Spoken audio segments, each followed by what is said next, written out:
Hey everyone, welcome to Thinking Christians. It's James Spencer. I'm here with my co-editor of A Praying People, Dr. Ashish Varma.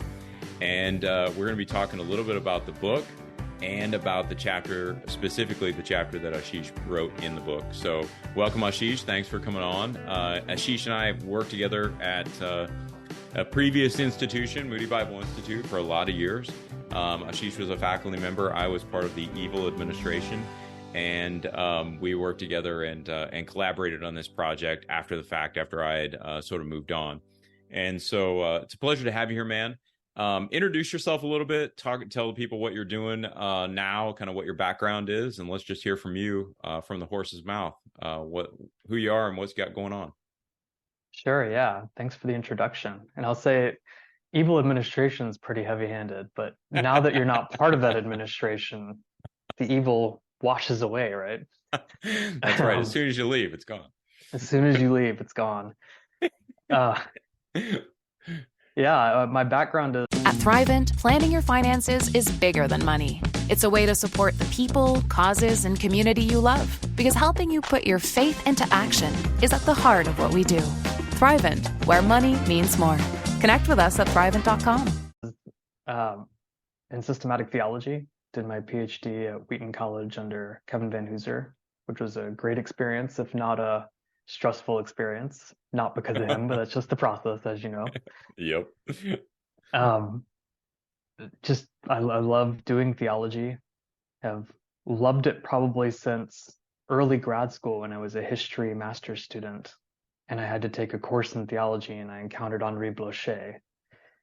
And I thought, oh, that's theology? And the way that he would just pull so many things together. Yeah. It was really what got me excited. And I think to this day, I know to this day that is what drove me in doing theology. I've loved the ability to be able to pull conversations together. Yeah. And that happens in teaching for me. It happens in writing, certainly in the piece that I wrote for A Praying People, and in other work that I've done and have been doing. Just the exciting reality of being able to say all these things are interconnected and don't have to be heavy-handed and say, but I get to control that, but to marvel at it is what really animates me. Well, and since you brought Henri Blocher up, I'll tell my Henri Blocher story, because I went to Wheaton as well. And so I didn't do the history masters, but he taught in the exegesis program when I was there. And there's this one moment in class where he stands up, and he's lecturing, he stands up and he starts writing and explaining these things in Latin. And so he's writing Latin words up on at that point, it was a chalkboard. He actually had a chalkboard. He's writing Latin up. And I lean over to the guy sitting next to me and I go, was I supposed to have Latin before I took this class? And the other guy's like, nope. And I'm like, okay, so we have no idea what he's saying right now. And he's like, yep. But Henri Blocher was one of my favorites, and almost for exactly the reason you're saying. Like, he was just able to draw so many little strands together and totally pull it into like sort of a cohesive whole. And the fact that he was just a really sweet old guy was pretty awesome too. So sweet. Yeah. Well, I want to, if I can, since we're here, I'll add on to your example of what he did with Latin.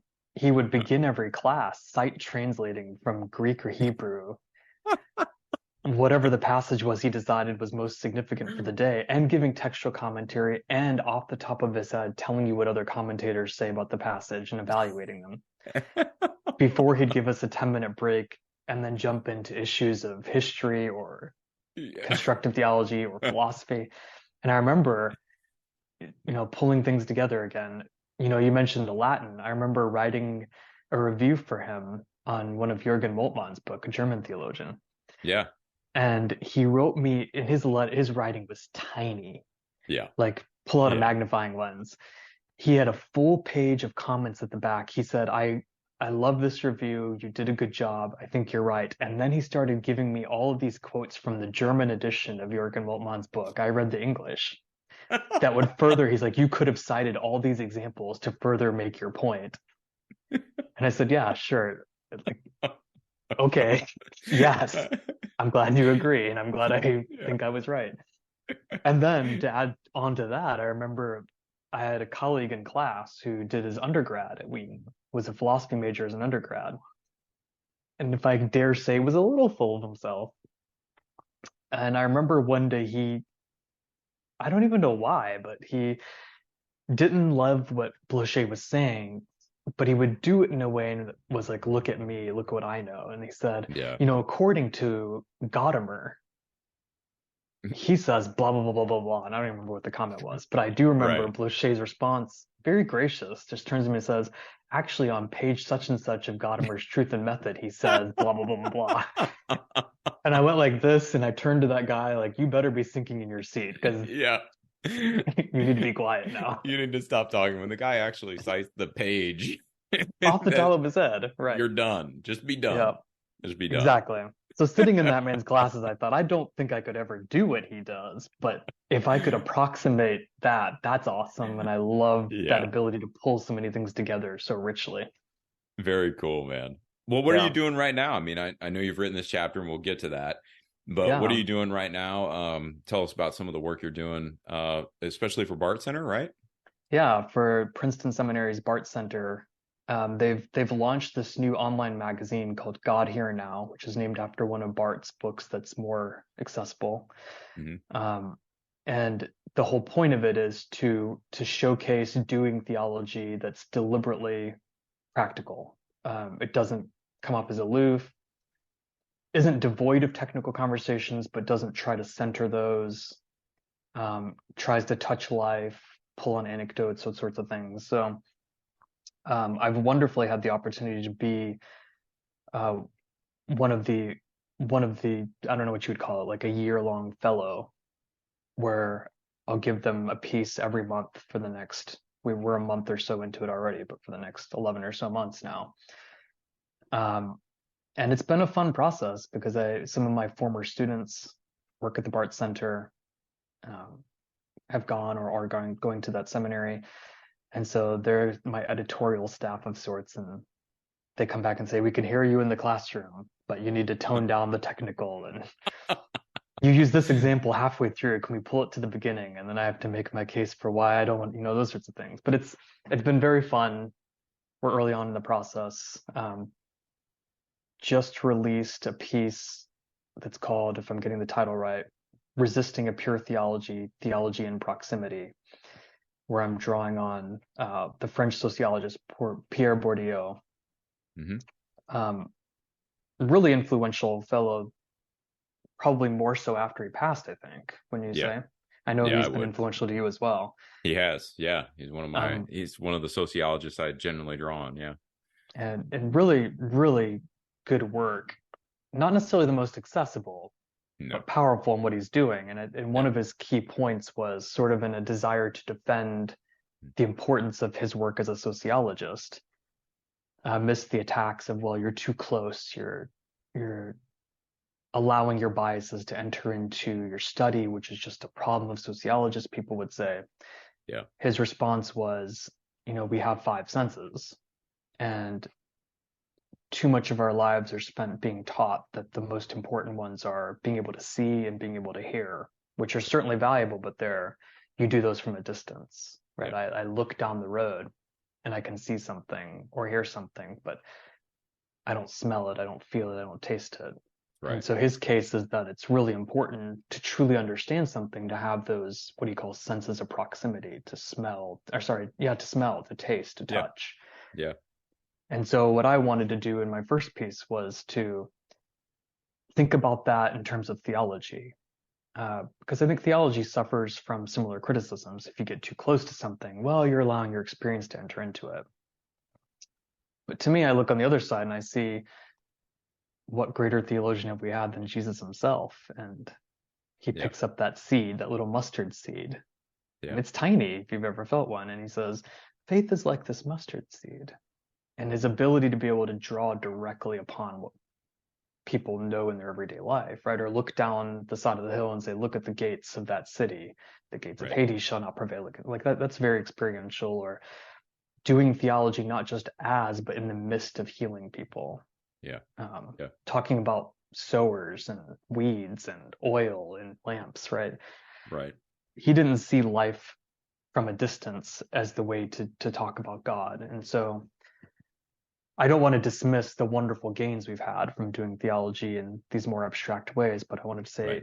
we shouldn't devalue the thought of doing theology from close by. And in fact, there are key questions that Yeah, I can mean, animate us. right. I think it was in his Theology of Revelation, Richard Bauckham talks about, no, maybe it was a different book. But Richard Bauckham, New Testament theologian, he talks about, we don't really experience God's omniscience in the abstract. We experience God's omniscience in the particular moments of our lives. For us, God's omnipresence, not omniscience, God's omnipresence is realized in the concrete moments of our lives. It's in discrete little packages. We don't experience it in its vastness. We experience it just in the moment. And I think that requires a proximity and a humility to say, look, yes, we understand that God is omnipresent. And as an abstract theological concept, it's really important to understand that. But in our day-to-day moments, we're not experiencing God in all of his vastness and all of his abstractness. We're experiencing God in these concrete moments right now. And both are important. We can't dismiss one or the other. But ultimately, I think you're right. We have overcorrected to the abstract and to the expense, really, of the concrete, and have really, in theological methods, stepped away from thinking through, how does my everyday experience actually inform the way I understand who God is? And does that hinder me in understanding God more faithfully? And does it help me understand God more faithfully? How does that all work? So I think it's great work you're doing, man. That's awesome. What's your next? Do you have your next piece lined out or not?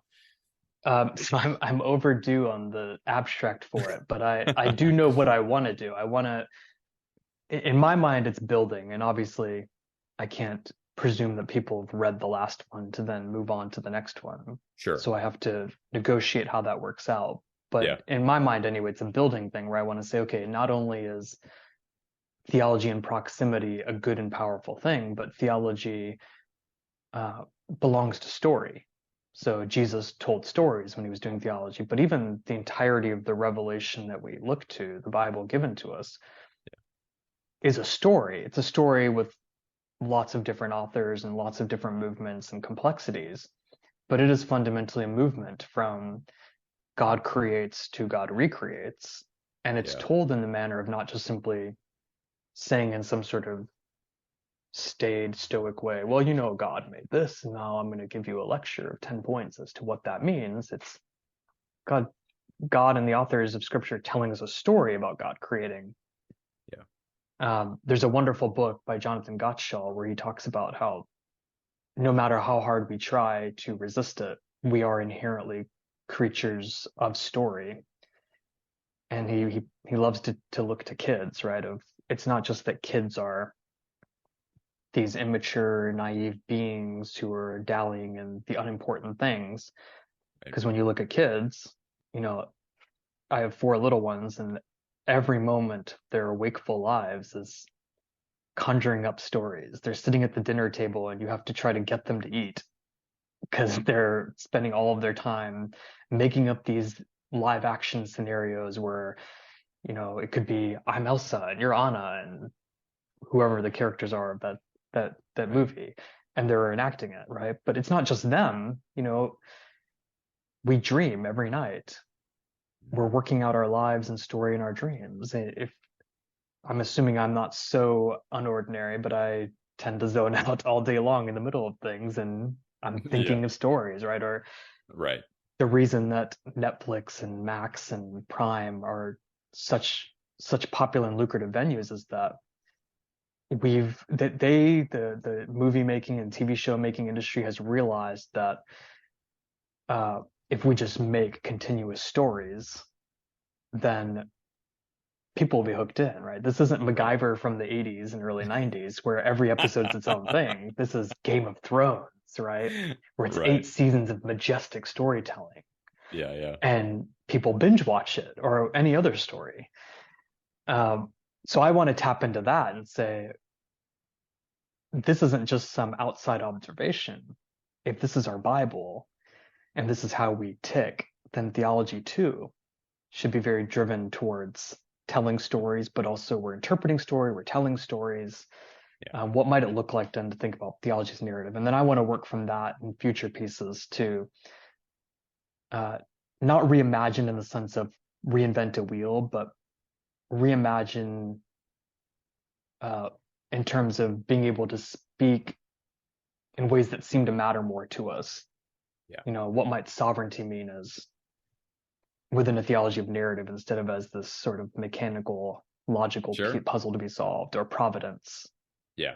Yeah. So I think about someone like J.R.R. Tolkien, who I love and came into my essay in the book, who he has this whole creation narrative that he wrote up for his Middle Earth called the Ainulindale. And in that, he's really laying out for you what you should be able to read through all the multivarious tales that he has through his legendarium. And that's that no matter how bad things get, God's providence is at work. But that narrative sort of understanding, to me anyway, is more compelling than trying to play a logical game. So I want to lay those sorts of things out and work them out over the course of the coming months. Well, I mean, since you brought up Tolkien, and you know, your essay is in the book, A Praying People, is on Tolkien and how that relates to prayer. I mean, talk a little bit about, like, ease us into this. I'm sure most people are familiar with Tolkien, if they're familiar with him, through the Lord of the Rings series, or you know, if they were like me, they had to read The Hobbit in high school or something like that. And then obviously the movies did a lot to sort of help the familiarity of it. I was watching a guy watch The Hobbit, The Desolation of Smaug on the airplane recently. And so you know, these things have been made, they've been part of popular culture. They've been sort of pulled in that way. And I actually think at least the first three movies did a pretty adequate job of translating the Lord of the Rings trilogy into you know, more of a cinematic media. And so talk through it a little bit. You know, why is it that you decided to sort of bring Tolkien into a conversation about prayer, and how do you see him, you know, contributing to our understanding of prayer? Yeah, great question. I'd say first, I think Tolkien would have wanted that. I think Tolkien saw at least part of his work as interwoven with theology. So I think of a letter that he wrote to his publisher in the UK, where he's sort of defending the complexity of his story. This is when he was trying to get the Silmarillion published, which didn't ultimately happen until after he passed. He says, look, what I'm doing here is complex because I don't believe in allegory. Now, that brings up its own conversation that for another time and another place. But he wasn't compelled by allegory. But he said, allegory is too neat and simple. You know, this image relates to what we know of as that thing over there, right? And you can do that with everything. So he was friends with C.S. Lewis, and they had that ongoing dispute. Lewis preferred allegory. Tolkien said no. But he said, that having been said, it's not as if what I'm doing here is fully fanciful in the most pejorative sense. What I'm doing is, and this is his words, he says, inevitably fully washed through with my belief in the triune God. So he was a committed Christian, believed in the Trinity, thought that the Trinity was significant for understanding reality. And while he never brings up even this direct notion of Trinity in his works, he thinks in his own editorial musings about what he's doing that it's inevitably present in what he's doing. Because when I read that, this is a couple of decades ago now, I thought, wow, that's powerful. And, you know, you could go into he has a descriptive essay on this called On Fairy Stories, where he talks about how what we want to do here in writing this kind of literature, and he's sort of the creator of what we think of as modern fantasy literature, is to create a secondary world. But in creating that secondary world, and this gives you insight into that Trinity comment, is we're creating something that mirrors the world as we know it. Just for a moment, if we forget that hobbits are strange, we're brought back to it when you describe, and the fully grown hobbit is, 4 foot nothing, and has huge feet and hairy feet and doesn't wear shoes. Right. So now you're not going to forget, okay, they're strange, but then you're drawn back into it again. And you're meant to identify through it. And his hope is there's enough similarity where you think of them as just little people as we know them, but enough difference that you have to reflect upon them, that now I can say something about the primary world, the world that God made, he says, through the mode of the secondary world, which is the world that he makes, the fantasy writer makes. And reading that, I thought, wow, this is rich. So he's inviting us to interpret as an active enterprise. And in some ways, I remember the 20 years previous version of me, that gave me a deeper appreciation for scripture. Because with all the technical ways in which you can learn about languages and recreating context, the most powerful thing to me was realizing, oh, wow, he's right. All the things that he's doing here and the richness of his story really is an imitation of sorts of what we get in the very diverse reading of the Bible that we have through all these different books and authors. Yeah.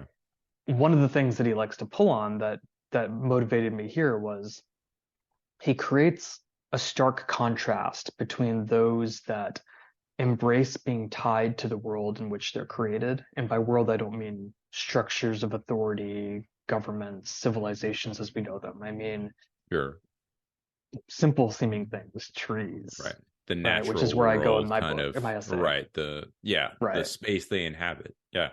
Yeah. And he contrasts that with, a very mechanical feel. And he explained some of this is a product of his time, right? Where mechanical is especially geared to a man who was in World War I, lives through the horrors of World War II as well, and is in the heart of it. He lives at the center of where those battles are, not entirely, but many or most of which are taking place. Well, a fascinating discussion on J.R. Tolkien and a praying people. Ashish Varma is our guest today on Thinking Christian with Dr. James Spencer. More about this and those parallel worlds that he was talking about. I'm Richard Beatty. You're listening to Thinking Christian on Life Audio.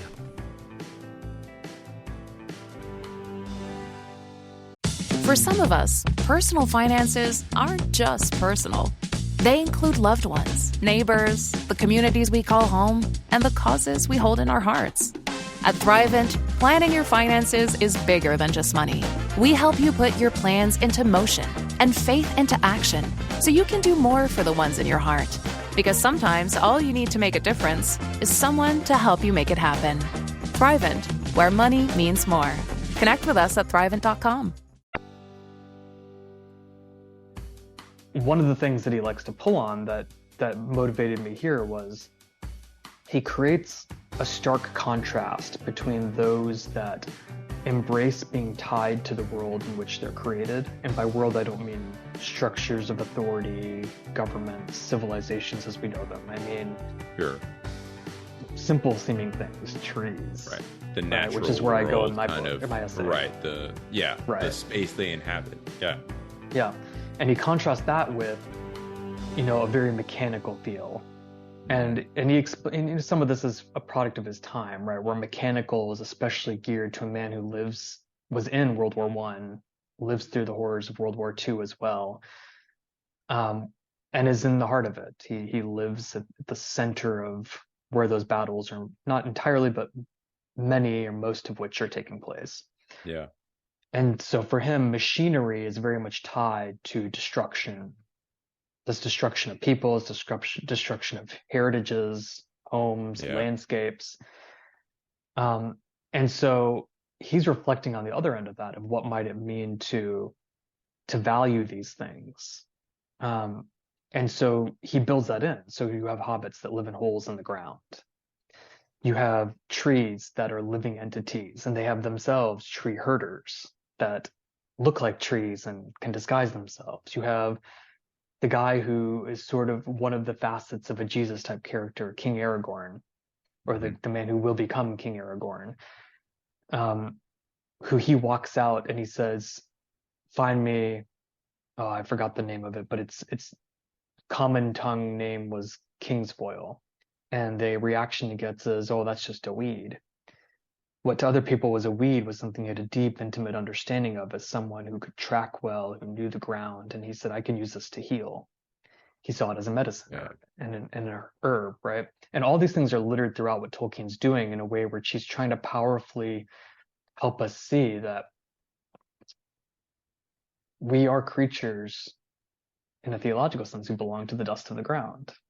Right. And if he can get us to think about that more fully, maybe that affects us from an ethical standpoint, maybe it affects us as well from the standpoint of reimagining what it means to encounter God.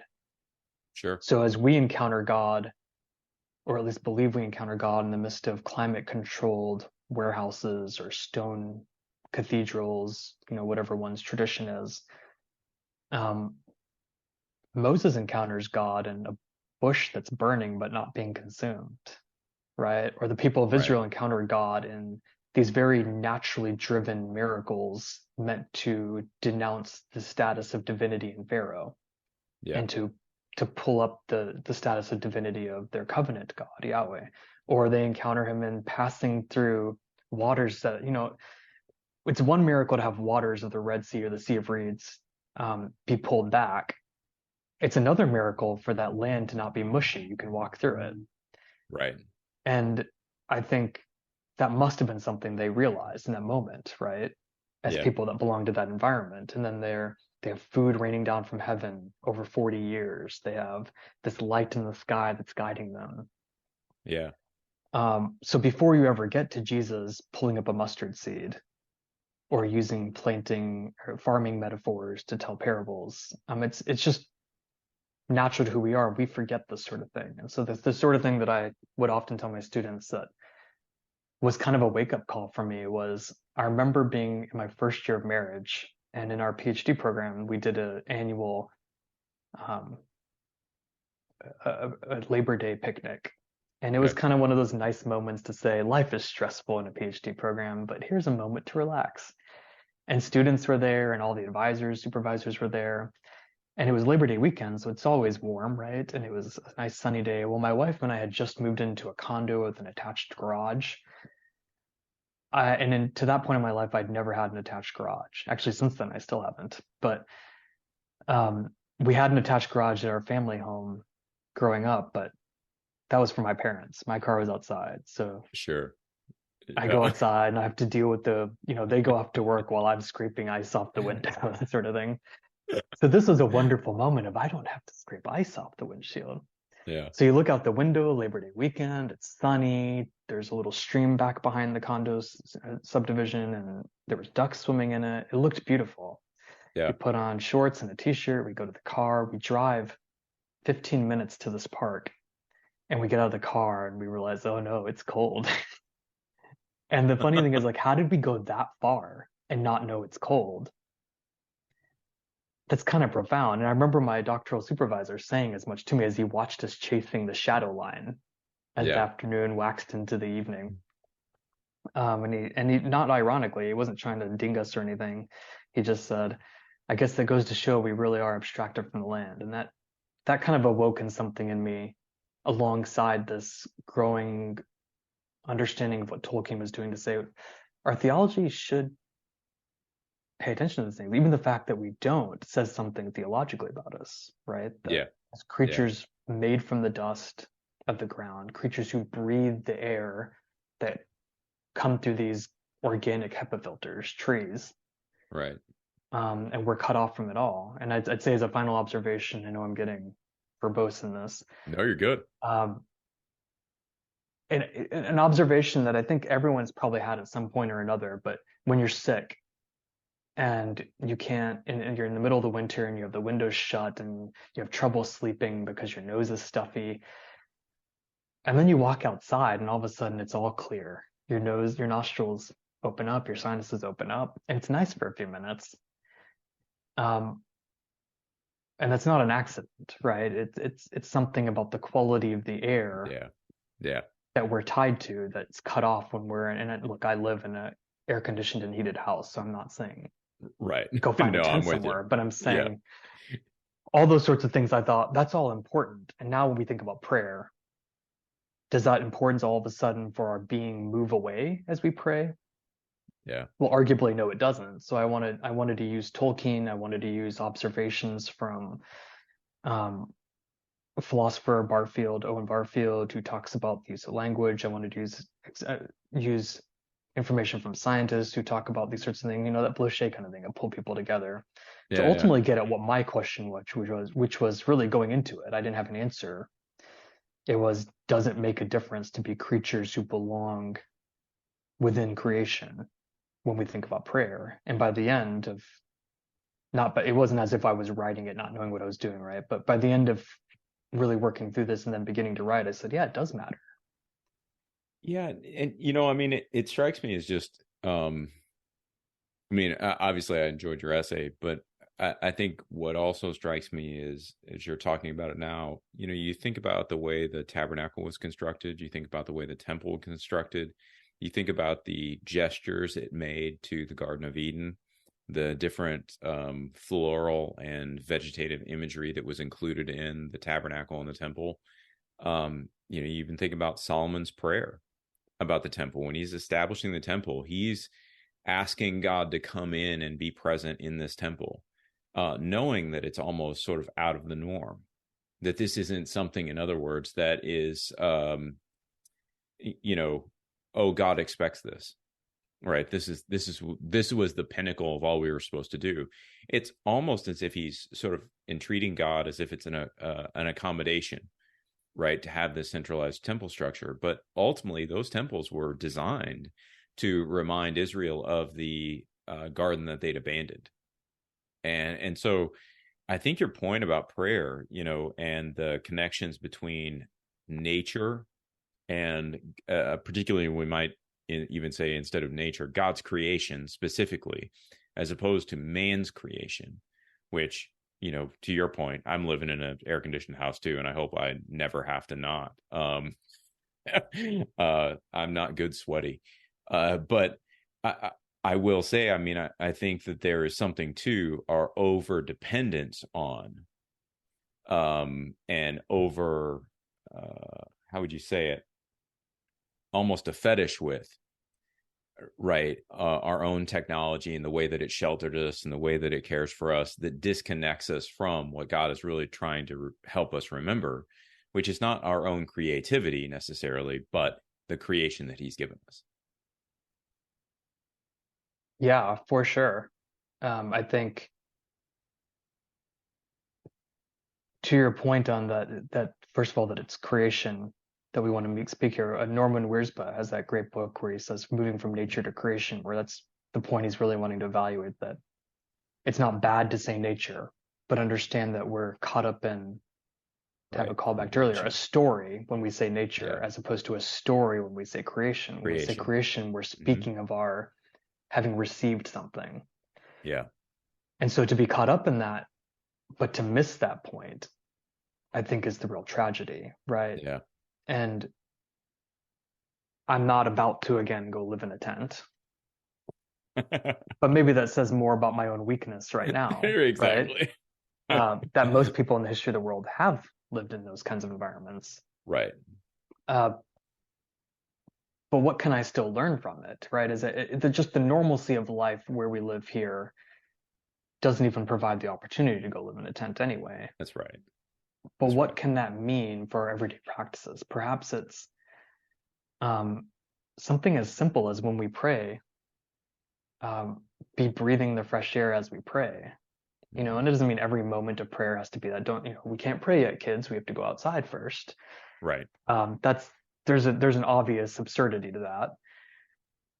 But the more meaningful statement might be to say, I used to commute to the train, and I don't mean productive in some sort of economic way, but the most meaningful prayer productive times I had were while walking, and you're praying, and right now it's the autumn, so you see, as you walk to the train, these beautiful red trees. Yeah. And I couldn't help but think while praying, this must be something like what Moses felt when he saw that burning bush. Yeah. Or I've always loved gazing at the sky, and right, sometimes of the year while walking to the train, it's early enough, the sun hasn't fully risen, and you see the morning star Venus. And this could tie us into Tolkien, by the way, who did a wonderful job of trying to remind us that seeing Venus matters. So he tells this whole tale called The Fall of Gondolin that culminates in this character named Arendelle, who rides to the angelic beings of the world for their help. And they give the help, but they say, you also can't return now that you've seen us and experienced us. You must be pulled out of the world. And so what they do is they place him in the sky, and he's now a bright, shining, looks like a star, riding through the sky, moving throughout the year. And the way that he describes it, the reader who's attuned with the sky as a map of things, hears that and realizes, oh, this light dividendal in the sky is his mythic way of describing Venus. Yeah. And now when you look at Venus, and this has been very helpful to me, you're no longer just seeing that beautiful bright spot in the sky that happens to be a planet that I know is one ring closer to the sun than us. It's also, it infuses reality with meaning, where now you say, oh, it's a sign of hope. So just as the light dividendal was a sign of hope within the story, now when I look at Venus, I'm immediately hopefully taken, and I am in fact taken to saying, oh wow, God did that. Yeah. And in the words of Samwise Gamgee to Frodo, there's a symbol out there that shows us that outside of the structures of the world that may be overbearing, there's a light that can't be clouded. And that's God coming from the outside and entering into our presence, right? And that's, how can that enter into my prayer? Well, my prayer in those moments was so rich because you're in the middle of spilling out your list of wants. Please, Lord, do this. Please, Lord. And all of a sudden you stop and say, wow, God, that's incredibly brilliant. Thank you that this isn't just some abstract, distant nature. This is your work infused with hope. Yeah, I was just on the Men's Alliance podcast here not too long ago. I don't think it's actually aired yet, but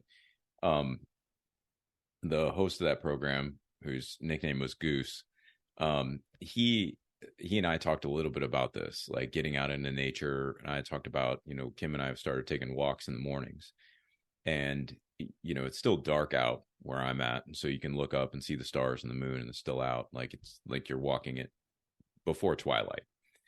And I just said, it's been nice to get outside. I work from home. I don't really commute that much. Even when I do commute, I'm just kind of taking the kids one place to another, and you're still in a car, right?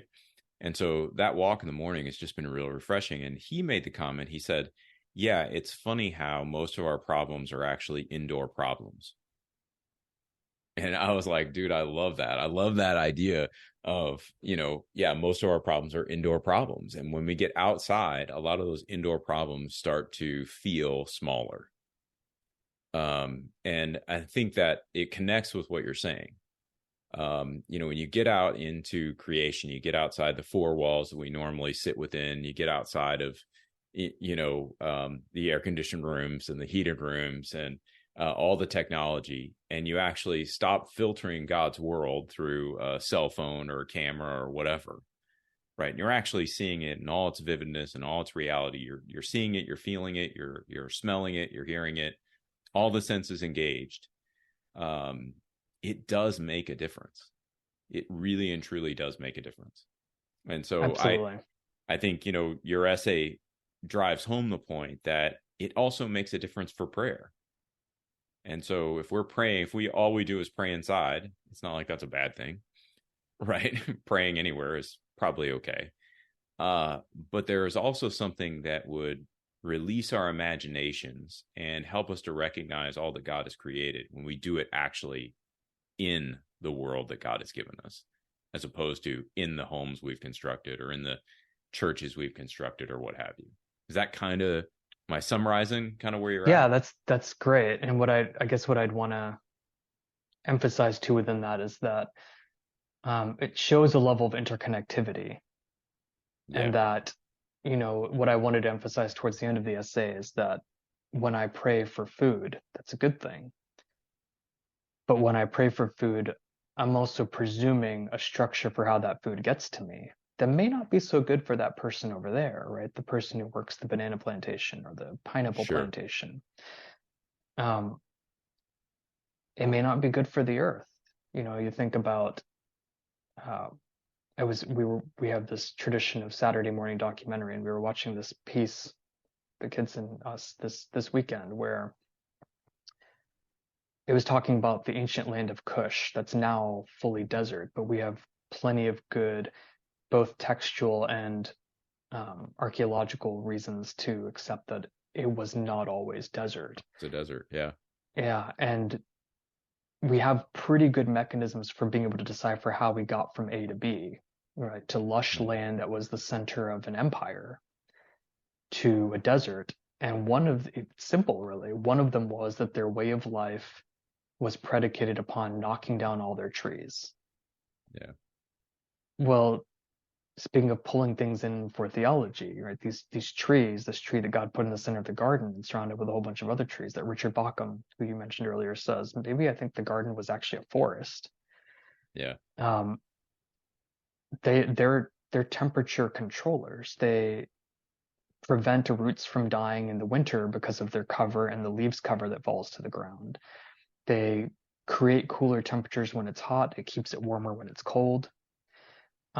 It creates breezes that allow fresh air to move in and out. It creates an environment in which, the water that evaporates from the oceans and forms clouds is all emptied of its content within 400 miles of the coast. Well, here in the Chicago area where I live, it's in the area where you live, that's about what? Yeah. 1,200 miles from the coast? Yeah. How do we get rain? Well, we get rain actually from the vast majority of our rain comes from evaporation of water from trees. So just as quick observations there, realizing that this kind of lifestyle that meant wiping out all the trees in their area also radically changed their environment, put them in the midst of a desert, and that changes the ability of an empire to thrive, right? Yeah. Now the politics of empire are what they are, and that's not what I'm getting at here, but just that it's fascinating to be able to notice those sorts of things and realize that affects life, that affects other people. So the decisions that a few might make to do whatever affect a whole bunch of other people who are the ones who are doing the labor, right? Yeah. And so I wanted to at least make nods at those sorts of realities, that when we pray, we're not really praying in this isolated way. Even if our communication is direct to God, we're not isolated nodes, right? Like computers on an internet network. Right. No, I think it's a really good point. I mean, as believers, we believe that we are a part of a nexus between God, creation, and the rest of humanity. And that sort of forms this interesting triangle in which we exist. And so we're never isolated in the sense that we can make a decision that isn't also probably having some sort of implication for, our relationship with God and our relationship with creation. And it's just really important for us to identify that. So, yeah, I mean, I love the essay.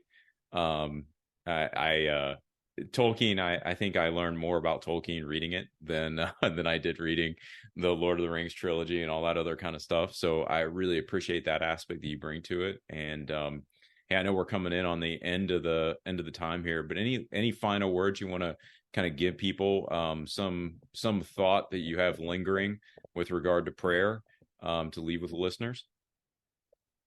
Yeah, I'd say that I think I can speak for everyone who contributed this volume insofar as saying one of the most interesting things about writing this was saying, in fact, one person who I reached out to contribute ultimately said no. He said, I don't know that I'm the right person to write about prayer because I'm still trying to figure out what it is. I think we're all trying to figure out what it is, right? It's one thing to be able to say, I think this is a valuable insight at this angle. And yet when we're in the midst of needing prayer, I find myself frequently just stopping in the middle of prayer, especially of late, and just saying, Lord, I don't even know what it is I'm praying. But you know what I'm trying to say and what I need and what's going on. So for whatever the words are worth, help is all I can say.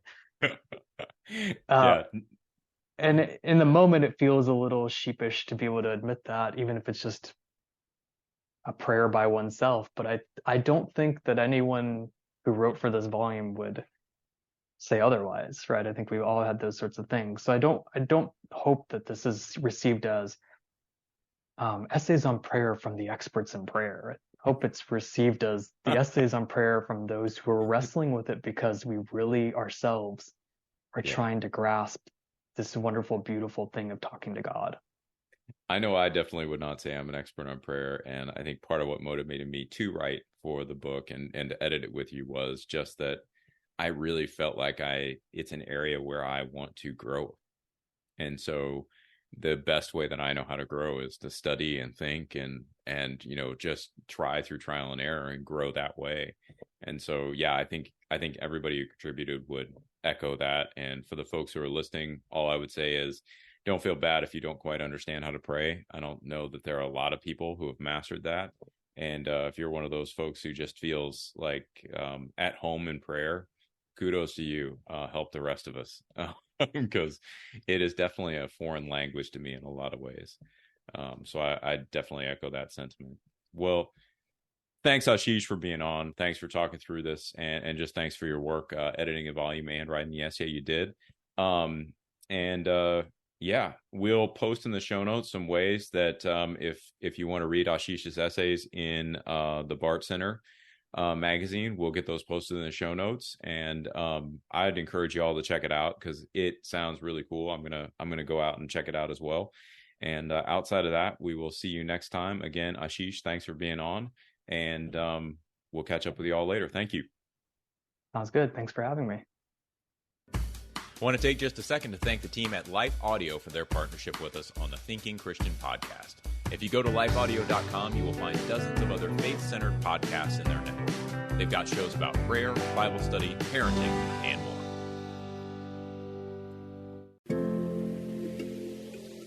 Life Audio. Are you seeking to deepen your faith and embrace your identity in Christ? Then tune into the Bought and Beloved Christian podcast hosted by me, Kirby Kelly. Join me each week as we dive into God's Word, explore its truths, and learn how to live out our faith boldly. Whether you're new to the faith or looking to grow closer to God, the Bought and Beloved podcast offers insightful discussions, heartfelt encouragement, and practical advice for your spiritual journey. Subscribe now on your favorite podcast platform, and let's walk this faith journey together here on the Bought and Beloved podcast.